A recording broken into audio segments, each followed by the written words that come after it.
چطور با اعتماد به نفس صحبت کنیم؟ برای این مسیر ما 10 تا راهکار برای تمرین قاطعیت داریم.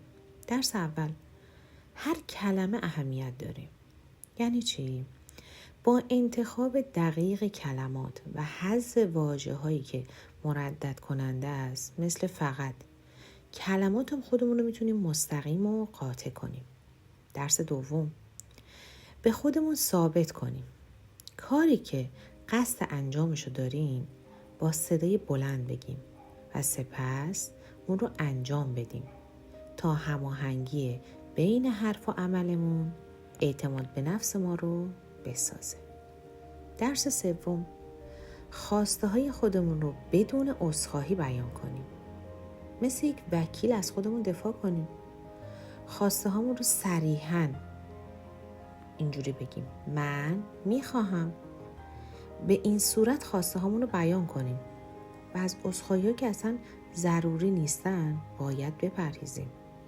درس چهارم، زمانی صحبت کنیم که واقعا لازم باشه. افرادی که با اعتماد به نفس هستن نیازی اصلا ندارن که خودشون رو اثبات بکنن، بخوان در مورد خودشون خیلی توضیح بدن یا پرحرفی بکنن. برعکس، سکوت میکنن و فقط زمانی صحبت میکنن که صحبت اونها برای اطرافیان با ارزش و ضروری باشه.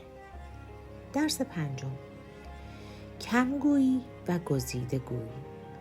از توضیح دادن بیش از حد باید پرهیز کنیم. زیرا هرچی کلمات ما بیشتر باشه، از ارزش و تأثیرگذاری اون پیامی که میخوایم به بقیه بدیم کاسته میشه. درس ششم، کلمات زائد جمله هامون رو حذف بکنیم. چطور؟ کلمات و صداهای اضافی مثل یا مثلا رو که نشانه تردید ماست توی جملات حذف بکنیم و به جای اونها از سکوت استفاده کنیم تا کلماتمون سنجیده تر به نظر برسه. درس هفتم، هرگز ارزش خودمون رو کم جلوه ندیم.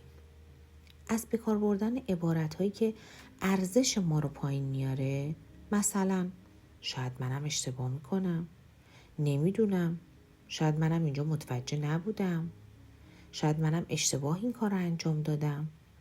از گفتن این جملات خودداری کنیم، زیرا این جملات باعث میشه اعتماد به نفس ما تخریب میشه. درس هشتم، در به کار بردن کلمات افراط نکنیم. یعنی چی؟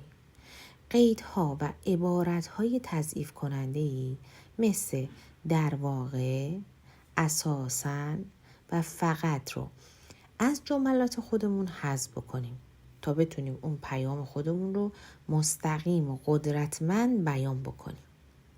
درس نهم، وقتی تردید داریم به تجربه‌مون تکیه کنیم.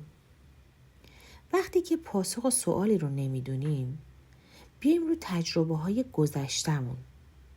مثلا بگیم چی؟ مثلا بر اساس تجربه‌ام که در روز فلان من فلان کار رو انجام دادم، میایم پاسخ طرف مقابل رو میدیم. یعنی حتی اگر تو اون شرایط ما قطعیت هم نداریم، سعی کنیم پاسخمون رو قاطع نشون بدیم.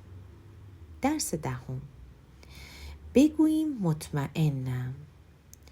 با جایگزین کردن عبارت‌های مردد مثل فکر میکنم به جای مطمئنم، ما حس اطمینان رو میگیریم از طرف.